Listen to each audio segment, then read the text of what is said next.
मित्रों नमस्कार, मैं पंडित दिलीप तिवारी आपका हमारे इस चैनल में हार्दिक हार्दिक स्वागत है।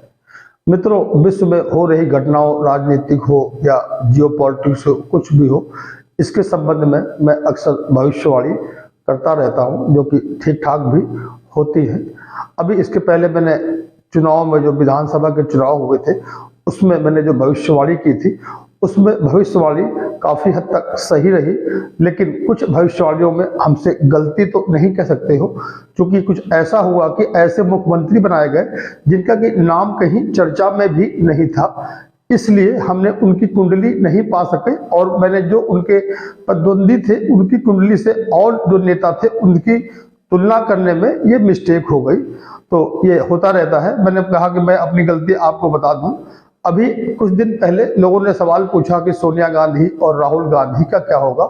तो इस संबंध में जब सोनिया गांधी की हमने कुंडली देखी, तो कुंडली देखकर मैं कुछ चीजों को देखकर बहुत अचंभित हो गया, क्योंकि जो घटनाक्रम बनने जा रहा है माननीय सोनिया गांधी की कुंडली में, जो कि कांग्रेस की सर्वा भी है, तो हमें सोचा कि आप तक का इसके बारे में कुछ जानकारी दे दें। मित्रों, यदि आपने हमारा चैनल सब्सक्राइब नहीं किया तो हमारा चैनल सब्सक्राइब कर दें और ऑल की बटन को भी पुश कर दें, जिससे कि आने वाली वीडियो आप तक पहुंचती रहेगी।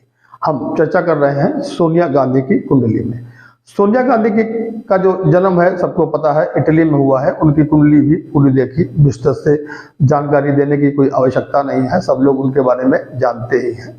सोनिया गांधी की कुंडली में कुछ ऐसा योग बन रहा है कि अब भविष्य में जो भी वो चुनाव लड़ेंगी, खासकर वो चुनाव जो जनता के द्वारा निहित होगा, जैसे कि लोकसभा के, विधानसभा के, इस तरह के जो भी चुनाव होंगे, वो चुनाव में 100% हार के योग हैं, अर्थात जनता उनको चुनाव नहीं चुनने जा रही है।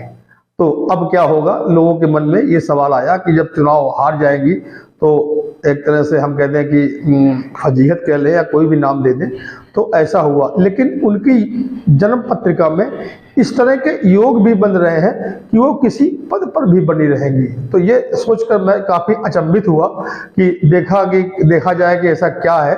तो फिर उसमें ये लगा कि जो लोग खुद जनप्रतिनिधि हैं वो माननीय सोनिया गांधी जी को चुनाव जितवा कर ऊपर भेज सकते हैं। तो अब अपने यहाँ लोकतांत्रिक व्यवस्था है, आप जान ही रहे हैं कि ऐसा एमएलसी के चुनाव या जो राज्यसभा के सदस्य होते हैं उनके चुनाव में ऐसा होता है। तो इसका मतलब जो हमारी कैलकुलेशन के आधार पर जो हमको लगा कि माननीय सोनिया गांधी जी हो सकता है कि इस चुनाव के पहले अपना इस्तीफा भी दे दें और इस्तीफे के बाद कहीं से वो राज्यसभा सदस्य बनकर दिल्ली लोकसभा और राज्यसभा में पहुंचने का प्रयास करेंगी। ऐसी बहुत प्रबल संभावना है। अब आजकल ये आप जान ही रहे हैं कि सबके एक से ओपिनियन पोल की कंपनियां हैं, सर्वे करने वाली कंपनियां हैं। हो सकता है कि उनको किसी ने इस तरह की जानकारी दी भी हो, क्योंकि कांग्रेस भी एक बड़ी पार्टी रह चुकी है। तो या उनका कुछ भी मन हो रहा हो या उनका मन इस तरह का ना हो रहा हो कि पब्लिक प्लेस में जाए, लेकिन वो सर्वा हैं ही। उनके पास अभी भारत में ऐसे कई राज्य हैं जहां उनकी सरकारें भी चल रही हैं। तो हो सकता है कि उन्हीं किसी राज्य से वो राज्यसभा सदस्य बन जाए। मित्रों, इस जानकारी के लिए हमने बहुत सी कुंडलियां भी खंगाली जो कि माननीय सोनिया गांधी की नेट में पड़ी हुई हैं।